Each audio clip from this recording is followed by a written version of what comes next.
Yo, what is up, everybody? Guys, I'm so excited to be here. It's me. I'm Andrew Guy. I'm one of your casters for CRL West, and I guess the finals as well. I guess Rich and I have kind of done that for a couple years in a row now. So here I am. Yes, I just mentioned my friend Rich Slayton. You guys all know him. He's been doing so much off-season casting. I've been kind of MIA, so if you guys have been wondering where I've been at, it's I've been moving. I've been getting a new setup. I've got a pretty good streaming setup going on now, so you guys should be seeing me casting more tournaments, casting more Clash, playing more Clash, maybe playing some Valorant. Who knows? Who knows? But that's neither here nor there. We're here to talk about the Gems League, guys. This is brought to you by Mobile Mat and CWA. And you know what? I really got to give a shout out to my boy Gagarto. I think that's how you say his name. I am so helpless when it comes to technology and setting things up. But this looks pretty good, I gotta say. I mean, we got a green screen, we got a background, we got a lower third. All the things have come together for for me, and I gotta say, a big part of that is because of Gagarto and Matt and CWA. So, guys, I'm glad you're here. What are you here for? Well, it's a CR tournament, right? But this is a special CR tournament. It's a lot of names. I'll be honest, I only know maybe 5 names in the entire lineup, and I'm excited about it because we all know about NBA D-League. We all know about the minor leagues. This is kind of that thing for CR. You know, this is the moment where a lot of guys who are up-and-comers, amateurs, get to put their names on the maps of all the team organizers, managers, coaches, and people like me. So I'm really excited to get to know a lot of these players. I know a couple names, but even the names that I do recognize, they're not people that I'm very familiar with in a competitive Clash Royale sense. You know, I've seen them on ladder, I've seen them in videos, or maybe I've just heard their name kind of circulating on Twitter. So yeah, guys, we're going to see some BO3s, a couple matches today. I know you guys saw some of the lineups and things that I put up before the stream went live, but it's pretty straightforward. You know, 2v2, King of the Hill, 1v1, best of 3. There's going to be bans, so I'm sure you guys will have a lot to say about the bans. And we should be getting going, pretty soon here. So, I'm going to hang out here in the chat, say what's up. I got my boy Zach M here who says, I don't know what this is, but I'm here for support. Hey, I appreciate it. I appreciate you guys being here. Kelly Bain says it does look good. Well, thanks, because I'll be honest with you, I was so nervous in setting all this up. Like, if I could just be in a box and just cast Clash Royale and everything else is taken care of, which is basically what a studio is, I feel so much more confident. Whereas doing things like this, I'm like, all right, I can do this. I know how to use a computer. I know how to use Streamlabs. So I'm glad to hear that it's going well.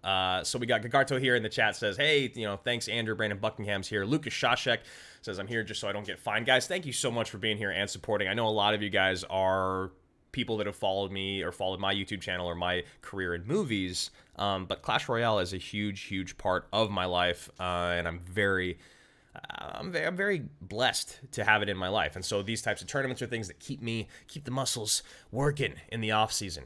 So CRL West should be starting up sometime soon, sometime in May, I believe is what the rumors are out there. So I'm ready. I'm excited. I've been doing some decent amount of no-tilt casting is what I was trying to say. I've been joining Rich is basically what I've been doing. I've been joining him for a couple hours every weekend to get some no-tilt casting in. I did some of it early on for their first tournament for Worlds, but not the special edition because I was moving and I didn't have a setup to stream, so bummed to kind of miss out on a lot of that, but I'm really fortunate to be able to hop in and join Rich in those matches. So I feel like I'm ready. I feel pretty good. I feel like I know what I'm talking about. The meta's crazy. That's something that we need to kind of address. Today's the last day of the old meta, if you will. Tomorrow there's going to be a lot of balance changes that come out. It's going to completely shift the meta. So what I think is fascinating about this tournament is that we are going to go from an old meta that's, I don't want to say stale, but it's one that we've all gotten very familiar with, and especially with the recent changes, we've seen a big boost in spawner buildings. It's going to change radically tomorrow, and I'm very excited to see what happens in all tournaments, in CRL, all the way across the board, because, people were asking yesterday, what do you think it's going to be like with the new meta? I don't know. I'm not a fortune teller. I wish I could tell you. So I can maybe get ahead of the game, get some of those trophies early season push. But I just don't know, and I'm so excited to see it. So first up here, we got a match coming. It's going to be 2v2. I'm very, very excited about it. You know, you guys saw those the stuff at the beginning of the screen, but I'll hop over there again really quickly just so you can.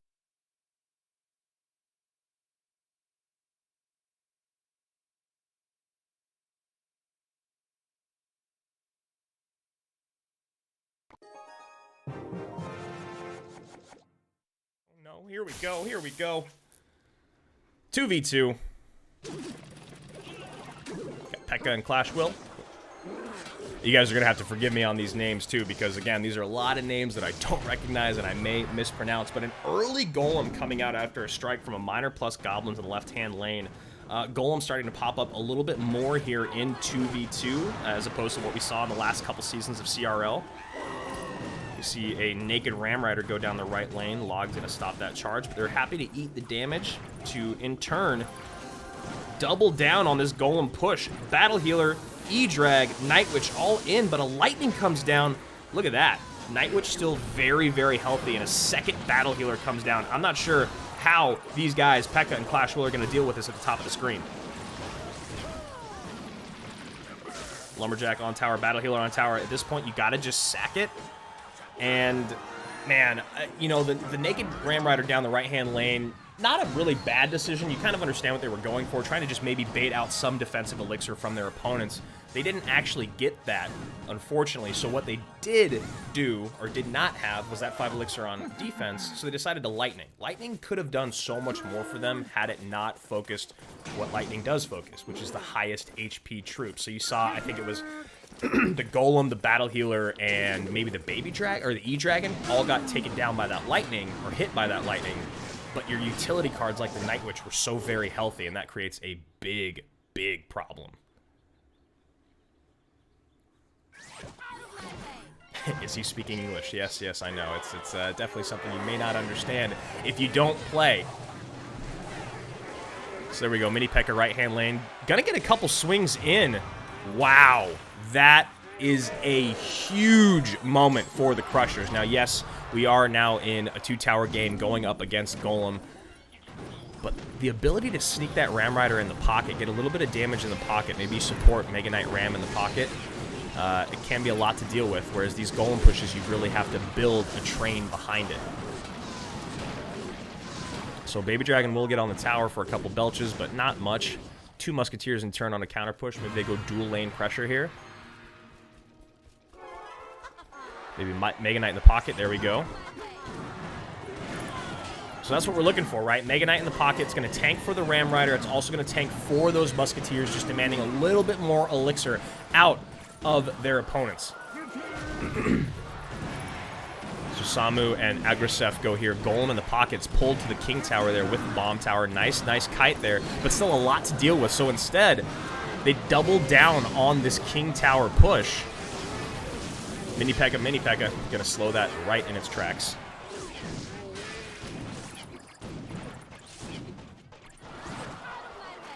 Let's go Ram Rider coming in. Probably going to see a double drop there on the spells. Not ideal. You want to see one and then the other. Maybe you see the Snowball on top of the Miner to push it to the King Tower, and then the Log on top of the Ram Rider to stop it from charging. So, you know, just a really small mental mistake there, but it's very difficult, obviously, when you're playing online as opposed to in person. So there we go. Another defensive Lightning coming out for the Veteranos. Battle Healer gets there just in time. The double Golem drop going for the King Tower push. See a Poison there in on top of the Musketeer and the Bomb Tower. This is going to be a lot for them to deal with. So they go Ram Rider in the pocket. Maybe they should have doubled down on that offense. Maybe you go Ram Rider plus a tank in the pocket there. Could have gotten a little bit more out of it.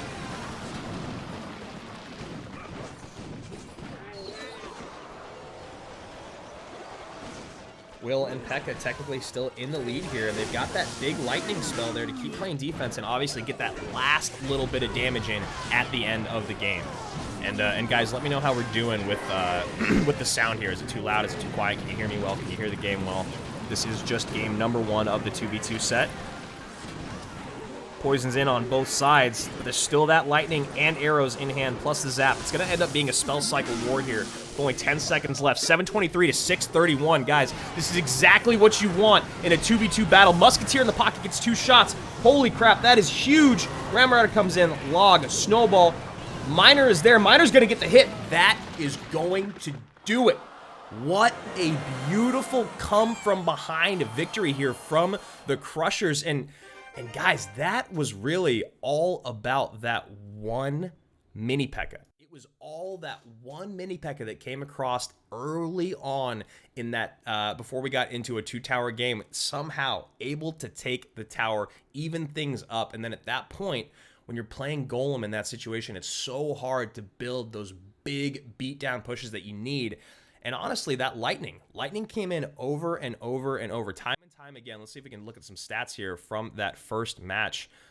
Here we go. Oops, we're going to have to readjust. The screen's cut off just a little bit, so I'll fix that the next time that we get this going. But yeah, you see there, double Lava Hound, which is really interesting because they didn't really ever play their lavas. You know, we didn't really ever see them. So there we go. We can see that just a little bit better. Pull that down, and that way we can get a little bit of love from Matt and CWA at the top of the screen. So there we go. There's a game recap from number 1. Crushers ended up taking it, and very, very fascinating. I'm assuming that those Lava Hounds are actually supposed to be golems. That makes a little bit more sense. Is that what's going on, or is this just a different overlay? I don't know. I don't know what's going on over here. I'm trying.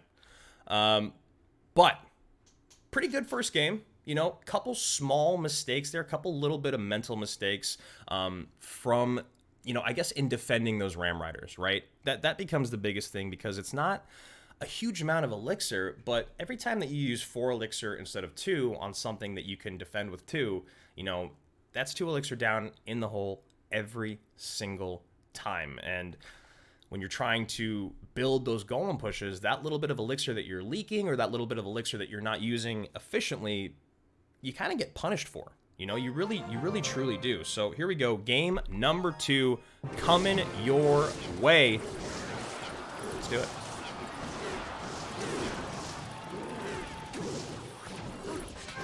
So here we go. Lava Hounds on both sides of the board already.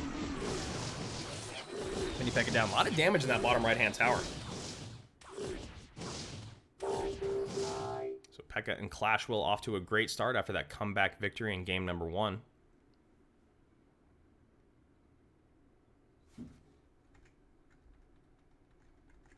And just taking a minute to breathe.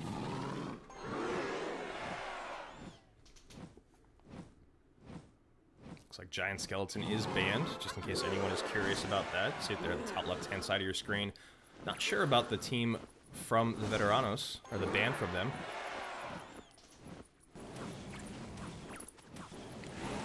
So looking, I mean, obviously not a straight-up mirror matchup. Still a lot of cards to be shown, but, you know, very, very similar win conditions and archetypes here.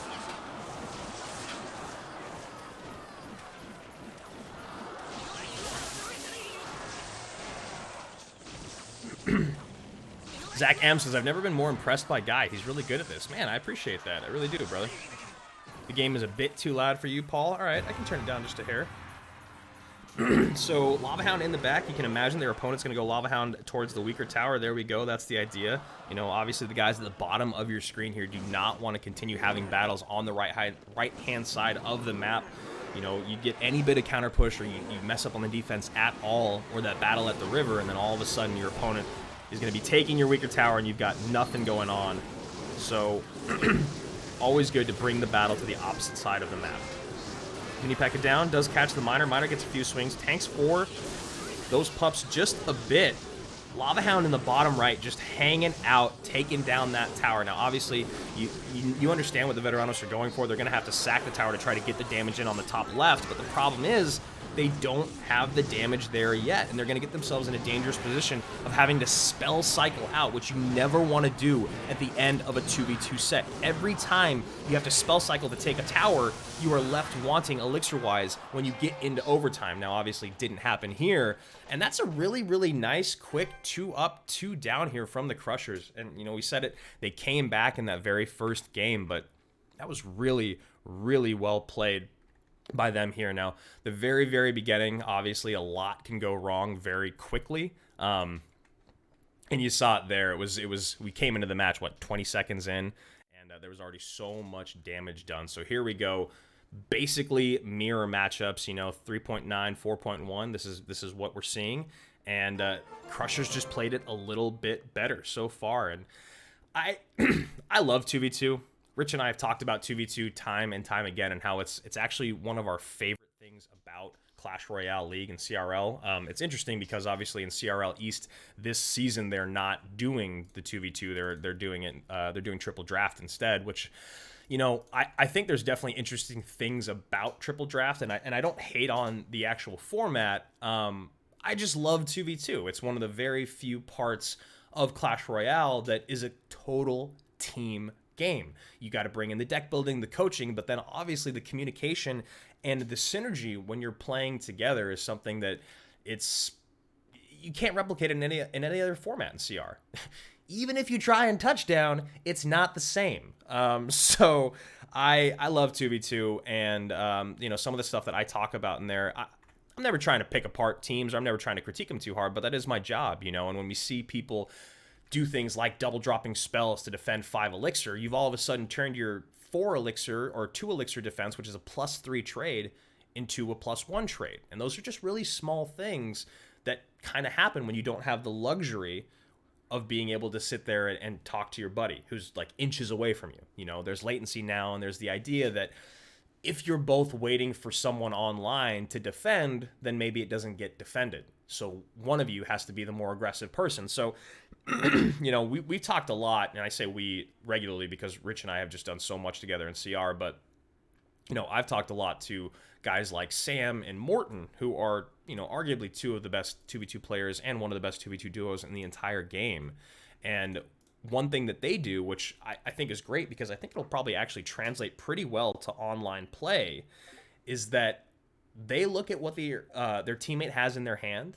They look at, out of all 16 cards, what's the most effective, efficient, cheapest response that also ideally could create a counter push, right? And then they expect their teammate to play that card. Whether they have it or their teammate has it, that's why they're so good, is because they just expect their teammate to play the best option at the best time. So maybe that's something that these teams that are only doing online play can start to focus on, because, again, if you're not standing there next to the person that you're playing with, how do you kind of narrow that gap of communication that's lacking? So great first set. I love it. I love seeing 2v2. I really, really do miss it. So let's go over to the chat. Let's say hi to some people as we're waiting for our next set to get started. So we got Kelly Bain here, says the sounds great to her. That's what I like to hear. She says great defense. I love seeing Brandon, Philip, and Zach in here hanging out, probably having no idea what's going on, but I'm telling you guys, I'm obsessed with Clash, and so is everyone that I've got to play it. So you guys got to get in on it. Kelly says, yeah, I don't like the 3x draft as much. And Joe says a triple draft seems a little too luck-based, and I think having 2v2 adds a completely new element to team composition. I agree. And then lastly, to put on that, says, plus they don't show the deck pool they chose from, which I think is cool. I think that's definitely a good point. It'd be fun to watch each of them live draft from all the options that they could have had. Triple draft is kind of tough, right? Because, I always think about this when I talk about triple draft. Baron, when the triple draft challenge came out, I think it was a 20-win challenge. I feel like I saw him go 60-2 or something like that, or 60-3, something along those lines. He did it a bunch of different times, and obviously he's Baron, so he's a god at the game. But I do believe that if you are able to kind of strategize, or you do it enough and you've kind of figured out what you're getting with, when you see your cards and their cards, there's got to be a way to game it, right? There's got to be a way to strategize it. There's no way that someone can just win that many games sheerly off of luck and skill based off of regular Clash Royale, because we've all played triple draft, We've all played triple draft and gotten those horrible decks where there's just no way for you to break through, right? There's just no way. Your opponent has every counter in the game to your non-win condition deck, or your Mega Knight win condition deck, right? But, again, if someone can go like 60-3, there's something else there that you and I are not we're not looking at. We're not thinking about. So I do agree that 2v2 is better in my opinion for CRL East and West. Obviously, with the situation that we're in the world right now, it's a lot more difficult to have 2v2 be as competitive as it has been, which is why you see the change or the shift in CRL East. But I don't know. I think there's just more to look at. I think there's just a little bit more to look at with Triple Draft. I'm not gonna throw it under the bus, but I'm definitely not a diehard fan. Gosh, sorry, excuse me, guys, of Triple Draft. So I think what I'll do is I'll take a sip of my coffee here. Maybe I can stop coughing in all your guys' ears. We're just waiting for the next set to get started here between these two squads. I'm going to hop over to the pre-match and so we can take a look at these.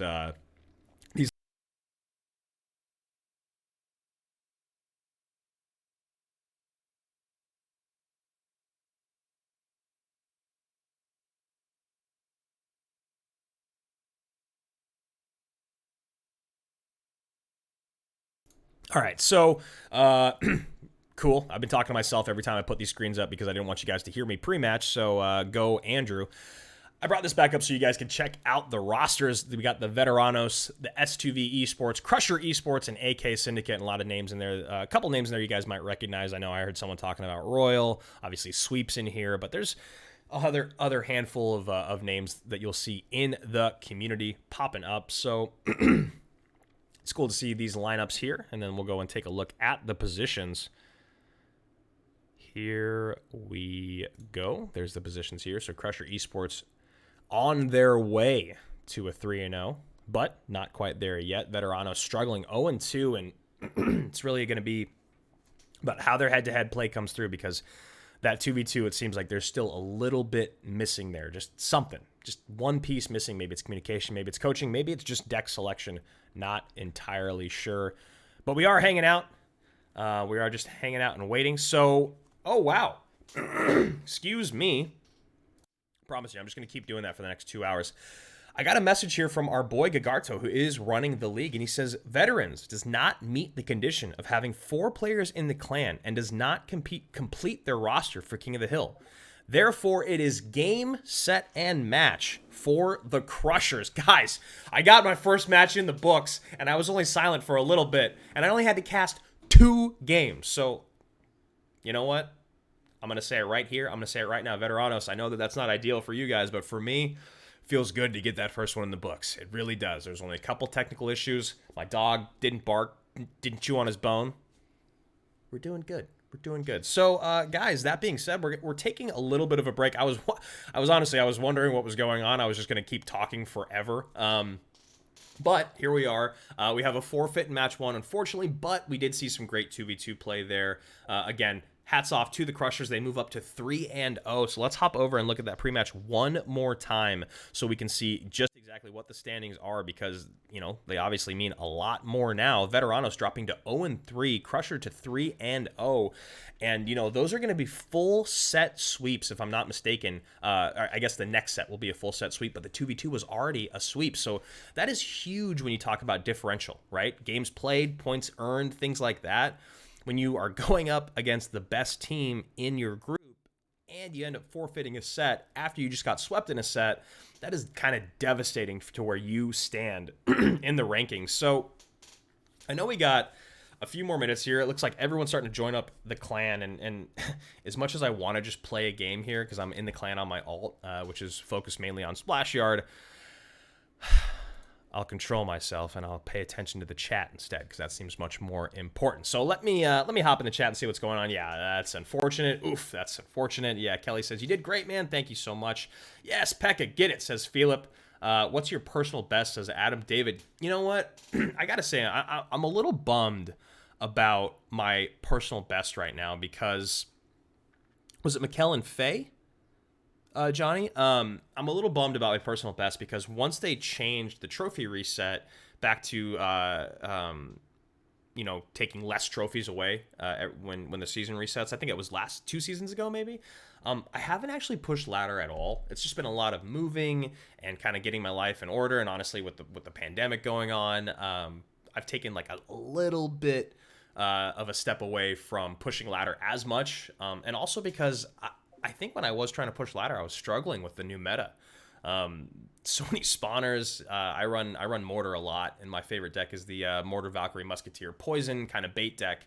But I don't know. I think honestly it was just that I took a little bit of time away because I still watch people play that, and it's still a very good deck. So long story short, I think my old personal best from like 3 seasons ago is like 64-20 something. But I really need to push and get to 66 now that the meta's going to change tomorrow. The trophy reset's not quite as aggressive as it used to be. It feels like now's the time for me to really get up to 7K. I want to do it. I want to get to 7K. I know that I can. I think the biggest thing for me, and you guys, chime in here and let me know how you guys feel about this in the chat. I don't know what it is about Clash, but it tilts me more than almost any game. I think it's because whenever I lose, I'd say maybe out of 10 games, if I were to lose, take a sample size of 10 games that I lost, I'd say maybe 1 or 2 of them are just me getting outplayed on average. The other 8 are just me making stupid mistakes, right? Either being super aggressive or forgetting their cycle or just being an idiot. So I don't know. It's one of those things that like I know I need to get better at, and I'm gonna start streaming more. And speaking of streaming, guys, make sure you hit that subscribe button if you haven't already. And I'm also gonna start streaming on MadCat. So if you guys haven't heard of MadCat, madcat.tv, it's a brand new streaming platform. It's almost kind of like Twitch. And there's a lot of Clash Royale content creators going over there. Cashman's there, Rich is there, CWA is the guy that got me on board. I think I heard that Sweep and L Attack are going to be there. I'm not sure, but I know there's a lot of content creators for Clash that are going over to MadCat to help try to start build it. They're very focused on mobile, so I'm going to be doing that. I'm going to start streaming a lot more. You see that I got a setup now. I got the green screen going on. I've got a good thing going. I got a good machine. So I'm going to go back to streaming Clash, streaming Valorant, creating content, editing videos. I'm going to be doing the thing because I miss it, and I feel like I've really kind of missed the boat the last couple months. While all this was kicking off, I was just not able to kind of create the way that I'd like. So Kelly says, big fan of MadCat. Me too. I am still getting very familiar with it. I don't know a lot about it, but I'm going to start probably streaming on it. Honestly, I was going to maybe try to stream on it today, and I was going to maybe try to dual stream the tournament, but honestly, I just wanted to make sure that I did enough correct. I wanted to make sure that the stream was running properly before I decided to start to dual stream. Because nothing's better than dual streaming on 2 platforms and failing on both simultaneously, so I wanted to make sure that I got it locked in on one first. So just getting news here from League Ops. Everyone is joining up in the clan. It shouldn't be too much longer. So we got AK Syndicate, of course, and S2V going up against each other. And they're kind of saying their hellos, getting the introduction from the referee right now. Hop over really quickly so you guys can see those rosters once again. You have to keep staring at my face for so long, We got to break it up. Monotony. So there we go. AK Syndicate. Honestly, this is a big game for both these guys, S2V and AK Syndicate. It seems like the Veteranos with that forfeit, they're kind of just... I can't imagine them sneaking up into the top 2, honestly, and that's who matters. Not who matters, but the top 2 are the ones moving on from each position, each group. We'll get into tournament format a little bit more, obviously, once I start to understand it a little bit more, but as we move farther along in the tournament, because right now we're just battling it out in between the groups. But as far as I'm concerned, and as far as I know, the top 2 teams from each group will move on, which is why they got that red bar around them. So what I was saying is this is a huge match for Syndicate and esports, because Crusher has clearly shown that they're pretty dominant. The Veteranos have shown that they might not be able to pick up a win. And now it becomes a best of 3 instead of best of 4. So big match here between Syndicate and S2V. Let's take a look at their lineups here. There we go. So coming out for Syndicate, Decky, Arkin, Royal, Coquivalent. Dang it, I was doing so well. Coquivalent. King, Carl the Legend, and Destroyer. And then S2V, we got Lord Sebas, Joselito, Surge, Pejum. Philo, 007, Gimmon, and Expecialis. Expecialis. That's what I want to say, but I don't think that's correct. So those are the squads coming out today. I'm not sure who's coming out for 2v2 or 1v1, and someone said that that's Royal. I'm actually not on my main account in-game, so I can't look and see if it is Royal, who is my friend on my main, but I think it is. I think he's an AK Syndicate. He used to be in Romania something, but anyway, doesn't matter. Either way, I'm happy to see anyone play. The guys are saying hello right now. I believe they are getting in their bans. So looks like our bans for 2v2 are going to be Tornado and Giant Skeleton. Giant Skeleton is such a good card in 2v2, and it was, we saw it banned in the first set as well.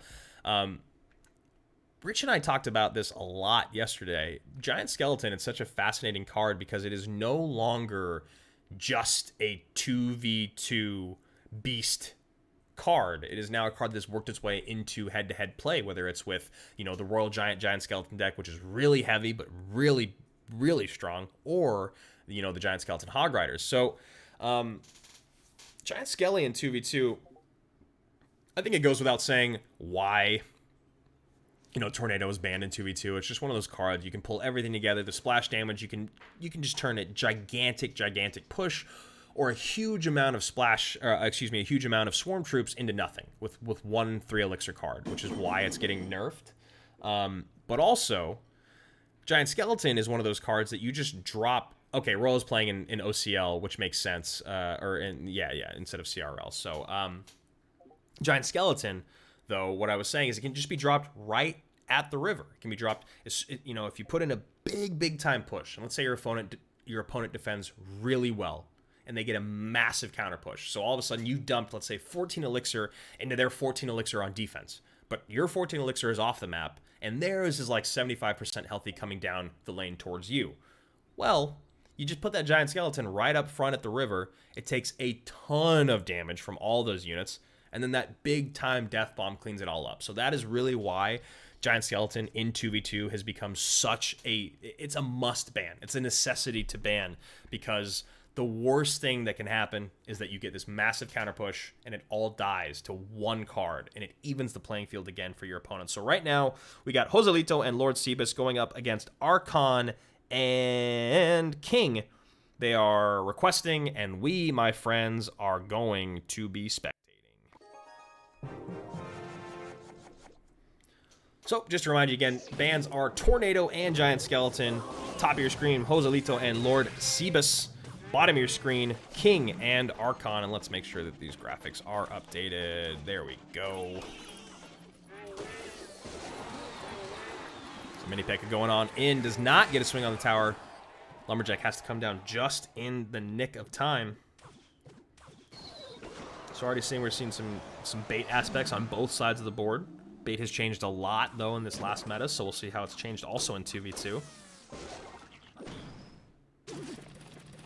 Miner to the back, most likely. There it is. No Tornado, so we don't have to really worry about the King Tower activation. I do believe the Miner centered in the back there cannot activate King with a really well-placed Snowball, but not 100% sure. Dark Goblin turns around. Unfortunate for the top of your screen here for S2.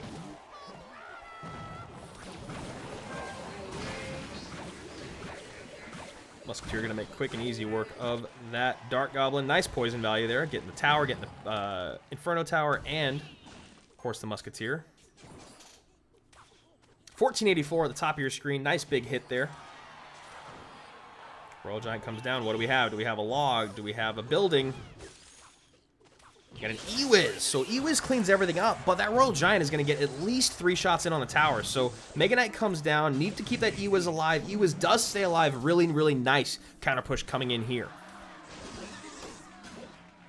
Should be able to spell that off the board. There's the log. Log misses a skeleton, and that is a big, big-time mental mistake. I know it might not seem like it, but that is huge. 1039 to 1259. Closing the gap is S2V, AK Syndicate, trying to hold on to their lead. Nice Mini P.E.K.K.A to catch that Dark Goblin Mini P.E.K.K.A supported by the Skelly Barrel. Would love to see that Skelly Barrel tank for the Mini P.E.K.K.A, but you can't have everything. So here we go. Ice Spirit catches at the river. Nice log comes in, 100% damage mitigated. Skelly Barrel a half second late, so a couple bats get cleaned up.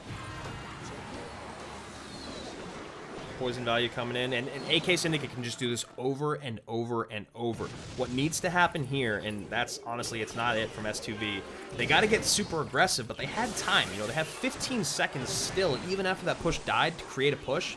They got Mega Knight, they got Royal Giant, they got Lumberjack. Let's try to use that time to create a big time push to come down the lane, because here we go. Yes, they got close. Oh my gosh. All right, shut up, Andrew.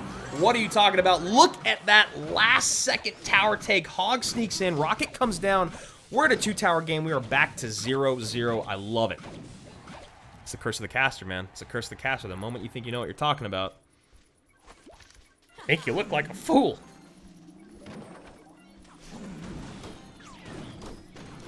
Mega Knight dropped at the river to meet Mega Knight. Skelly's in the back, but Bomb Tower there to clean up. Mini P.E.K.K.A helping out with that Mega Knight. Mini P.E.K.K.A still healthy. Mini P.E.K.K.A getting tanked for by the Mega Knight and the Miner. Wow. Mini P.E.K.K.A does go down, but demands a ton of elixir. There you go. RG in the pocket. Inferno Tower half second late. Ewiz is there to reset both. A beautifully placed Ewiz. That could have been devastating, and that's something that they need to be looking out for time and time and time again. I mean, from when RG got its buff like a year and a half ago to do more damage and have a shorter range, I believe is what it was. It's been so long now. That RG in the pocket in a 2-tower game became one of the most devastating offenses that you could put together, and especially in 2v2, because you still have so much elixir to defend in your opponent's hand. You can see right there, top right hand of your screen, just 3.5 elixir leaking because they're not exactly sure what to do. RG back down again at the river instead of going in the pocket. They see that Inferno Tower down already. Log almost a second early, but okay. Hog Rider tanked for by the Mega Knight. Inferno Tower is down. Hog Rider must have came through maybe a half second early. And obviously the Mega Knight here from AK Syndicate did not make that any easier. Miner on the tower, Poison on the tower. RG is in the pocket. Where's the Ewiz? No reset. Rocket in. Log in.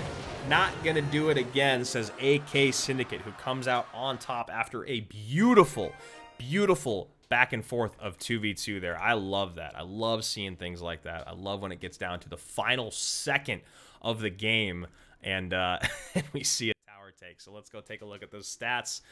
2 rockets came out, and you saw both those rockets were what took the tower in regulation and in overtime. So Rocket obviously being a big, big card just in that 432 damage, but not really for cleaning anything else up, because you look at the cards here from S2V, there's not really a lot of Rocket value there. I mean, yes, you can maybe try to pick up a Musketeer as a walking by Princess, but they're probably not going to allow you to do that. So really nice job here on both sides. You see a lot of spells came out, a lot of poisons on both ends, a lot of logs and arrows, trying to get as much spell value as they could throughout the game. S2V made that one so very close. I think, honestly, they just needed to figure out a better way to put those pushes together with the Royal Giant. I mean, the Royal Giant did so much on its own and honestly, like, so very lightly supported that I think that if they would have... It's tough, right? Because I said in single elixir that they should have built that RG push with the Mega Knight, and they would have taken that tower more easily, but they also would have spent a lot more elixir and still taken the tower. So I think where they ended up was okay. I just think in in overtime, when it was a 2-tower game, they needed to figure out a way to layer that offense a little bit more. So maybe it's RG, and then it's Mega Knight, and then it's Hog Rider. After the poisons come down to take off the Inferno Tower, you know, there's just a lot of layers. So I'm talking too much. We got to pick up the game here.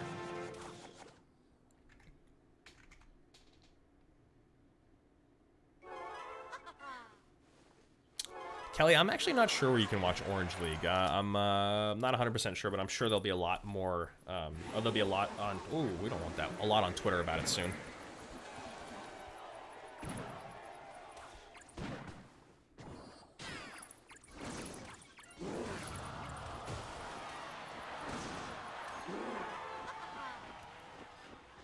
So, we see Night Witch and Baby Dragon on both sides of the map. Will we be seeing some sort of golem?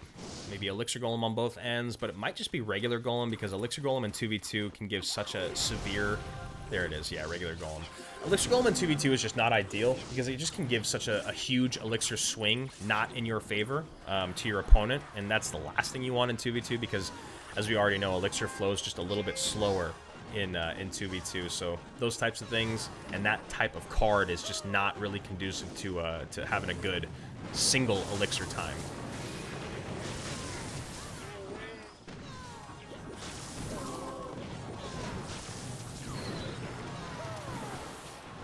Wow, so a lot coming down the lane. That E was played a little bit high, so it's still in range of the cannon card.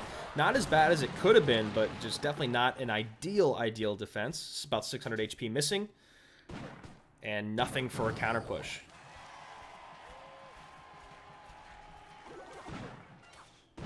Appreciate you guys hanging out. Make sure you're following me on Twitter. Make sure you go follow me on madcat, madcat.tv/AndrewGuy. And, you know, hit that sub button. Notifications here on YouTube. I'm gonna be on my YouTube a lot more coming up. I think I'll be back tomorrow casting Gems League as well. As long as Gagarto will have me. He might have fired me. So Battle Healer top right, getting a little bit of damage in. Honestly, evening things up, but you know why? It's because S2V here is trying to create another big downhill Golem push. There's the Earthquake, a great defensive poison here from AK Syndicate, but will it be enough to clean everything up? I don't think so. A defensive poison comes out, that's not good. I imagine this is when S2V goes to the ground. No, they just stop. All right, okay. They got about, 17 Elixir to start another push. They're okay to let these towers kind of even up in damage. Definitely the better decision there by AK, and you know they're going to have enough spell power here to defend against. There's the poisons. First the red, then the blue, so the defensive, then offensive. Not going to be even close to enough damage to take the tower. However, wow, Mega Knight leaps on through. That's a big hit. That's a really big hit. I mean, we're only a couple hundred HP away now. Mega Knight.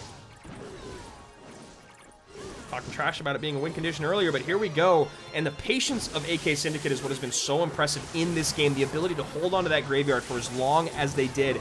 And now, honestly, I think they're going to take the game. There's the freeze. Everything's on the tower. That is going to do it. Oh my good lord. Patience, patience, patience. Defense wins championships, but my god, does patience get you there as well. That was unbelievable. When you're playing Graveyard, you got to do things like that. It is so difficult when you're watching your tower just get chunked away. Assault after assault, exchange after exchange. You're losing the game. You definitely feel like it might be falling out of your grasp, but that's why Graveyard is one of the best win conditions in the game. You saw the moment that they got that very first Graveyard out, it wasn't defended perfect. It was defended pretty well, but it wasn't defended perfectly. And that all of a sudden turned everything into an Elixir battle, right? It became playing back from behind an Elixir. And again, you never want to be behind an Elixir or an Elixir deficit when you're playing these beatdown decks, because we've all seen up time and time again. You can't just send a Golem and a Lava Hound down the lane unassisted. It's not going to do anything for you. Yes, you'll maybe get 100 damage. Maybe you'll get a couple hundred damage. Yes, at the end of games, it can win something for you, but not like that. We need a big push to take that tower at the end. So what happened? AK Syndicate gets that first graveyard down, and they see the way that their opponent plays. That Golem that they played defensively was, I think, one tile too low. Either way, we don't need to get into that part of it. But the part we do need to get into is the fact that that Elixir deficit became something that was insurmountable. And they got that graveyard down. Second graveyard came down. That was it. I mean, I think we saw it, right? Yeah, 3 graveyards the entire game. That's it. So really well played by AK Syndicate. I love seeing things like that. I love Graveyard. I know that everyone is using it right now in head-to-head play. It's probably the most popular win condition on Grand Challenges. Well, I guess it's also the Elixir Golem. But in 2v2, I love seeing things like that. That was really well played by AK Syndicate, so hats off to them. They take that first set in a 2-game sweep over S2V. So now we are going into King of the Hill. I'm excited for King of the Hill. I'm very excited to cast some head-to-head play today, talk about these guys, get to know these guys that I don't know. Looks like we're going to have Carl the Legend, Archon, and Decky going up against Surge, Lord Sebas and Especiales. He's going to watch this and be like, I don't know why you said my name that way. That's not how it's pronounced. But, you know, that's what you get with me, apparently. So, getting into King of the Hill, if you guys aren't familiar with King of the Hill, each player gets 3 representatives. Each representative has 1 life. The first team to eliminate the entire other team is the winner. So, in King of the Hill, there's usually never any bans, and the reason for that is because, you know, one of the most exciting things or one of the most fun things about King of the Hill is that it's just, you never know what you're going to get. So yes, you can go into it with a horrible matchup, or you can go into it with an incredibly favorable matchup, but you can't really paint your opponent into a corner by banning certain cards. So, you know, a lot of times you don't really have any idea what your opponent's going to play because, you know, especially in CRL, you can't imagine that the people that are in the lineups are just going to play their most comfortable deck every single time they go up there, right? So it's really hard to strategize against that. But then it becomes like, all right, so if you're expecting me to play Mortar, then maybe you'd play this. So then maybe I should play this. So I love those back and forth mind games. It really is chess. It's speed chess during the game, and then in competitive play, it's just straight up chess in figuring out lineups, figuring out decks, things like that. So King of the Hill, one of my favorite sets, and it's also so like it's so explosive because a lot of times, you know, you might not ever get another chance in a match to play. You might just have your one opportunity as King of the Hill, so you really want to go out there and prove yourself. So here we go, King of the Hill.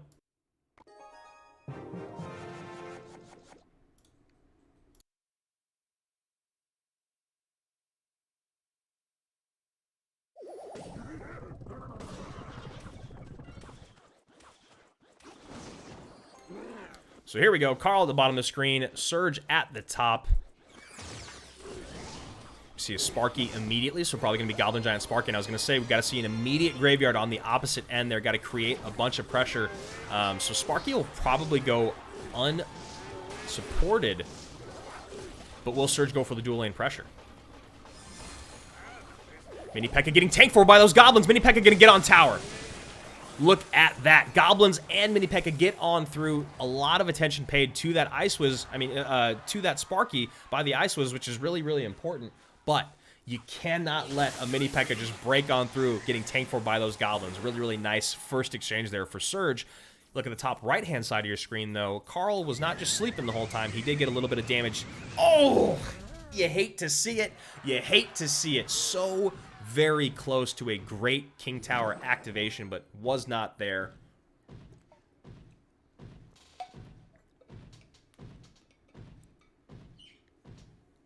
So Goblin Giant walking down the lane. And just to completely put my foot in my mouth, those are the bans on the top left-hand side of your screen. We do have bans in King of the Hill, which is, like I said, not something I'm familiar with, but I'm actually excited for it. I still don't think it's easy to paint your opponent into a corner, and you see Lava Hound and Goblin Hut being banned. That basically just takes away the excuse me, that win condition. I'm reading something in chat.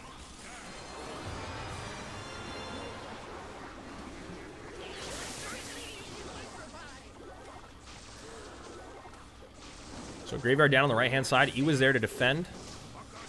Great chunk of damage taken down, but not a lot here on the bottom left. Only 745 remaining. And this is exactly what Carl has to do, right? He needs to just play hyper aggressive in the right-hand lane. He needs to do whatever he can to get that damage on the tower. I don't know about that NATO.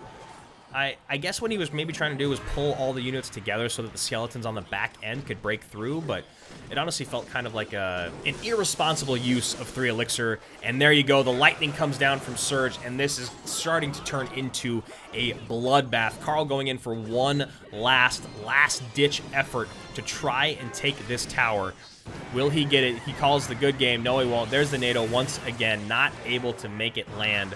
So we're going to take a look at the stat screen here in just a second, and that's actually why I was a little distracted, is because I was trying to, you know, make this look pretty for you guys. I want to make it look pretty for you guys. So here we go. We'll do this. We'll transform. We'll fit to screen. He says that looks much better, but I still want to bring it down so we can see Matt and CWA. There we go. That looks better. Thank you, Gagarto, for giving me a little bit of word. So here we are. 4 Goblin Giants came down. 3 Sparkies came down. On the other side of it, a very fascinating Mirror Mega Knight Balloon Rocket deck? Is this what? What is this? Am I okay with it? Yes. Did it work? No. Do I want to see it again? 150%. That's fascinating. That must be NATO. That must be NATO is what that is. That's what that is.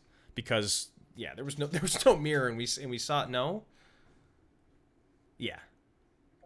I don't know. I'm confused. I'll be honest. I'm just straight up confused by that graphic. But we know what they played. We saw. You know there was Graveyard. Yeah. That's like am I crazy? There we go. That's better.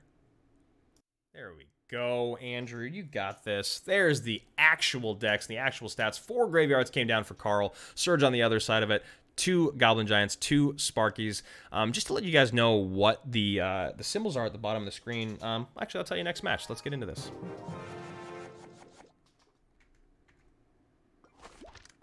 Princess in the back. We'll be seeing the Princess, Dark Goblin, Skelly Barrel combo. The new bait, as it were. So there you go. There's something to pay attention to already if you're Archon. His opponent is using Bar Barrel and not Logs, so you don't have to go too tricky with your barrels, but just offsetting your barrels a couple tiles will make it much more difficult for those bar barrels to connect to all 3 goblins. And also, another beautiful exchange there by Surge, a great King Tower activation using the Skeleton Barrel. If that's something that you didn't know, like me, I was today years old when I found that out, a great King Tower activation there with Tornado from Skelly Barrel. Learn something new every day. Learn something new every day.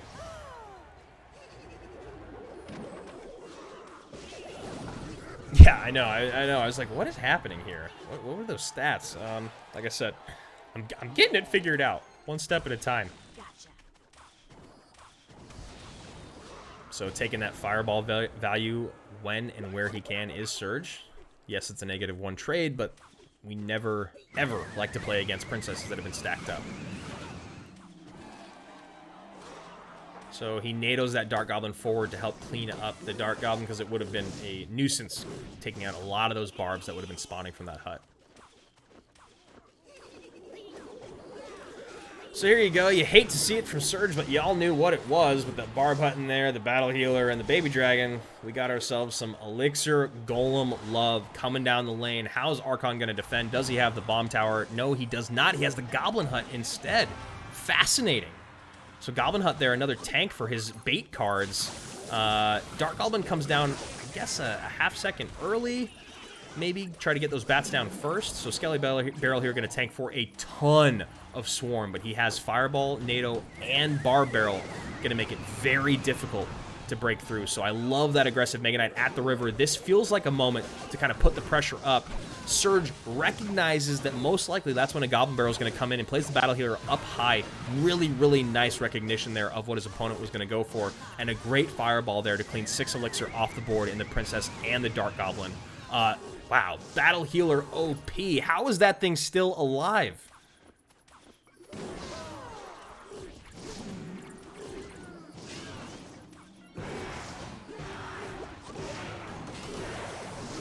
Dark Goblin just kind of chunking away on that baby dragon. Still going to stay alive, so going to demand another response. There's the E-Drag up high and in the center. And the next Elixir Golem coming down the lane with a couple barbs to tank for it. Battle Healer in. 10 Elixir in hand, so Mega Knight's probably going to come down relatively soon, but will it be enough? Sure seems like it. And now he's got that additional Elixir. Probably going to see a high Skeleton Barrel very, very soon.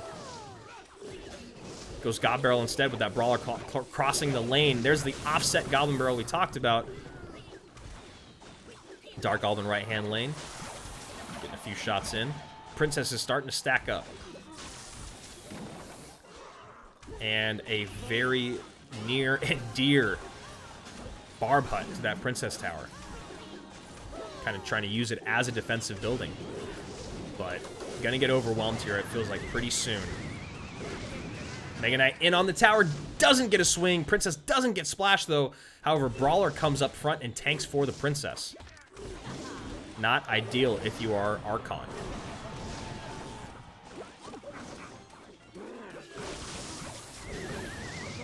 So Archon's still in a very firm lead, and he's really started to get these defenses kind of locked down. He's taking a little bit of damage, but not much. Feels like he should be able to lock this away because those Mega Knights are eating these Elixir Golems alive. Mega Knight opposite lane, you love it. Dual lane pressure. This is probably the moment for Surge to get a bit overwhelmed.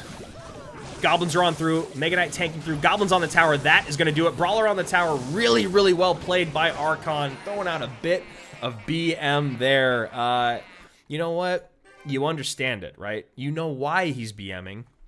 It's because it's the stinky cheese, man. That deck is so brutal. I mean, look at it. Double dragons, Elixir Golem, Battle Healer, Barb Hut. I mean, just saying it makes me feel a little sick.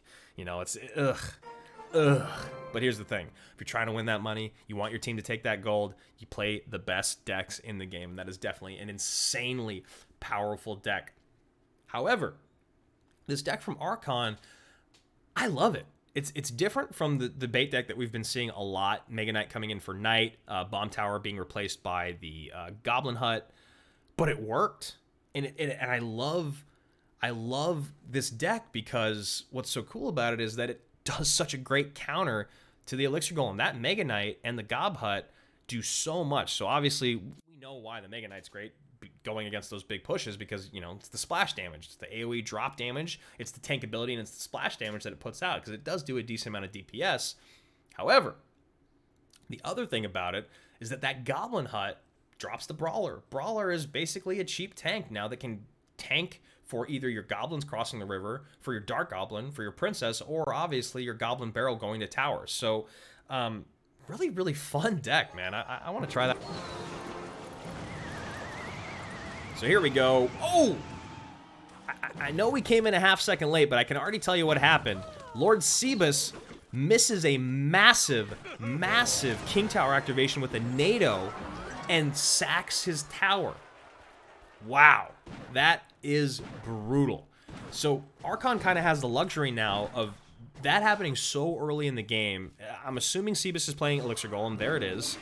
Archon can obviously double down on defense. He can spend all of his Elixir on defense. He doesn't even have to think about doing damage to another tower for now. And then with Balloon is not like wall breakers. You can create a pretty big King Tower push, a threatening King Tower push with the Balloon. So very curious to see how this moves as we move into double Elixir time and if it actually does somehow become a 2-tower game.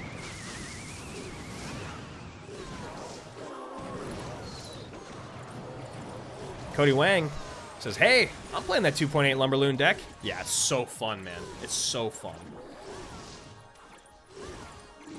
So, wow. And this is why it's called the Stinky Cheese.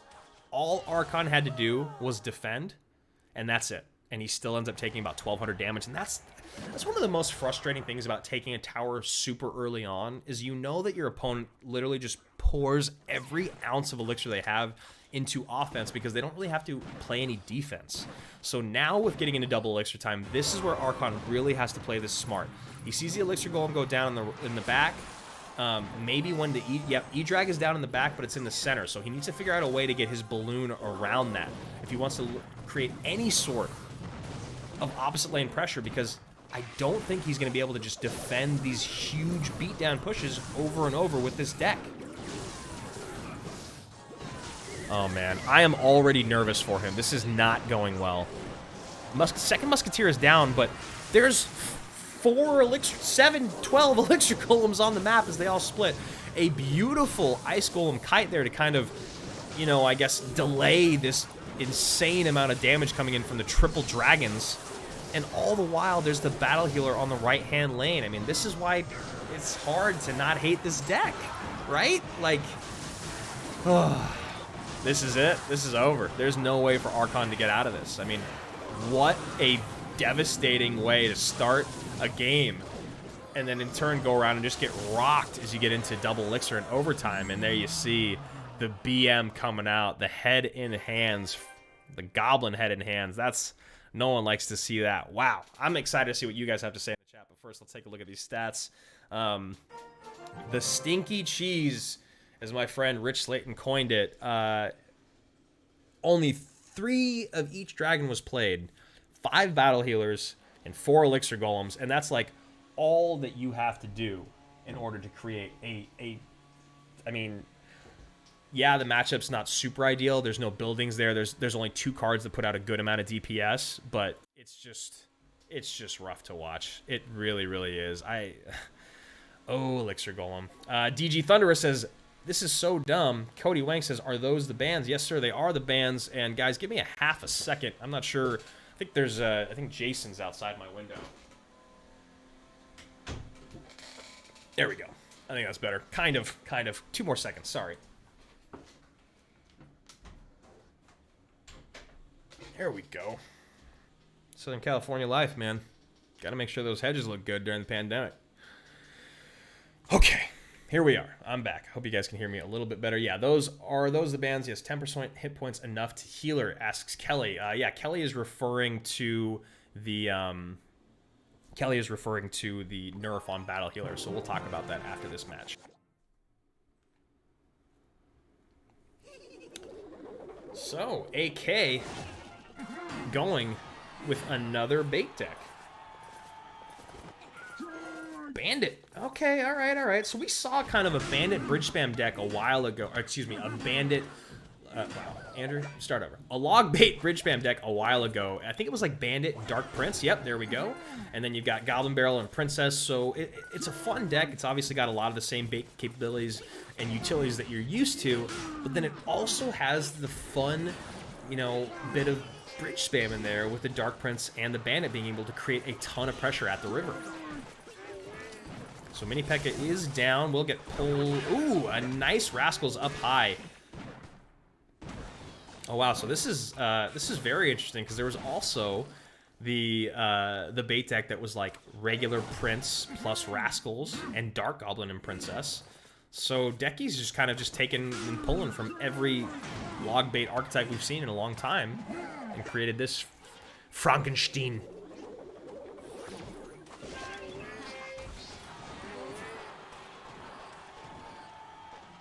So we're pretty even right now.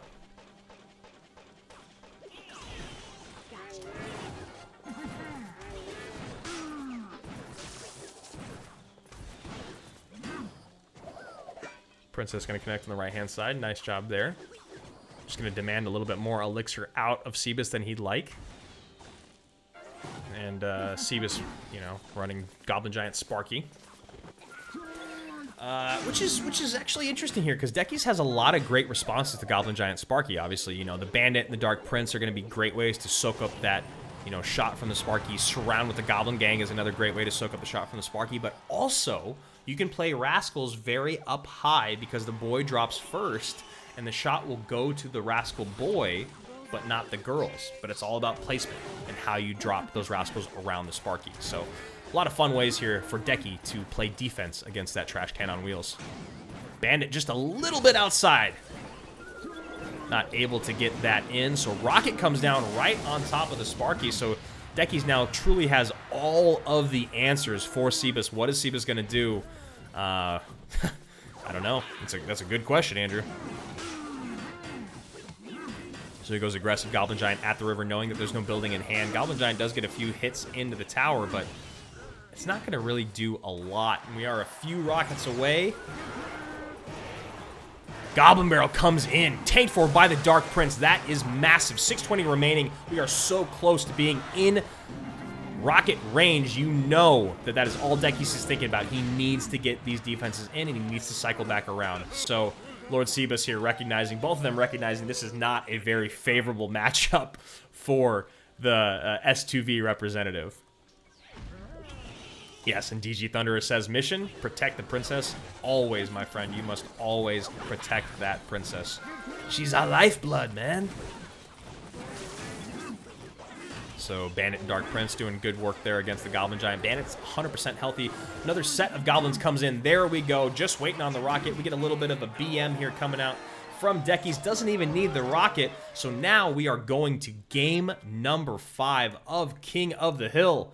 A lot more pressure on the shoulders of of especiales, specials, whatever he is, than Decky, because they do not want to get swept into here. So let's go take a look at those stats.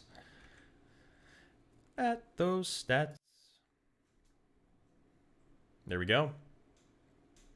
Obviously, stats provided to you today by those wonderful people over at Stats Royale. Top of the screen, Mobile Matt and CWA organizing this tournament. Give a big shout out there once again to Gagarto, who has been helping me so much set this up, and also just, you know, dealing with my nubness when it comes to technology. So interesting. Here we go. Final game, the King of the Hill coming your way. Who do you guys think is going to take it? Who's going to win? Is AK going to do it in a quick 2-0 sweep? Is going to be them and Crushers kind of fighting for the top here in Group A? Or will we see the come from behind victory here from S2V? I mean, I liked a lot of what I saw there in the King of the Hill set. One thing I was surprised about was how much bait we saw come out for AK. So we'll see what they do here in game number 5. Bait again. Wow. So Fireball out. Looks like Decky going to be running it back. Will our friend here be running the Stinky Cheese? It's starting to look like it. We see Fireball. We see Barb Hut.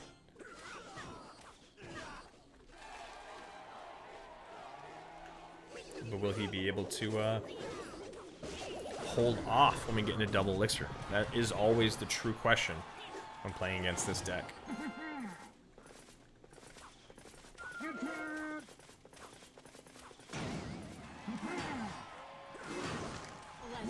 Good to see you guys' chat here in just a minute. So here we go, guys. Hi, Stinky Cheese, Elixir Golem, Double Dragon, Barb Hut, going up against this this kind of fun Frankenstein log bait deck with Rascals, Rocket, Bandit.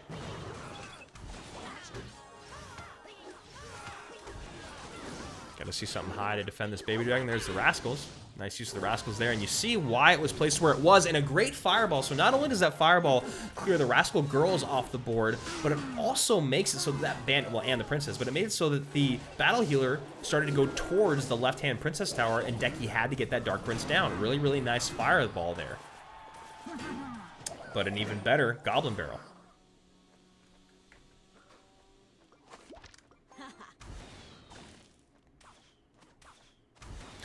Kelly Bain says, I hope AK wins just for the simple fact that they played E-Golem 3 of their 4 matches.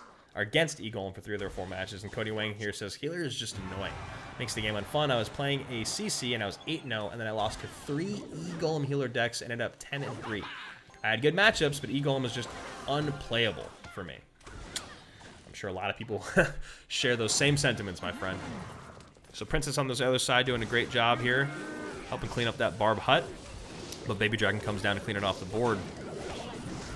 Goblin Barrel goes in and does get a couple hits. That's what we're talking about. Those offset Goblin Barrel is going to do a lot of work for Decky here as he moves forward when he's playing against Barb Barrel. So here we go. Dark Prince plus in the opposite lane. Dark Prince plus Goblin Gang going all in. There's the Goblin Barrel again, but the Rascal Boys across taking for it. Goblins are on the tower. That is a huge, huge blow. 808 remains. That's just a couple rockets away, and you know that our boy here for S2V can feel that pressure coming down the lane. What is he going to do? Now, the one thing is that Decky cannot overcommit on trying to get that tower down before he has any business doing it, and then he finds himself in an elixir deficit as he's trying to defend this beatdown push.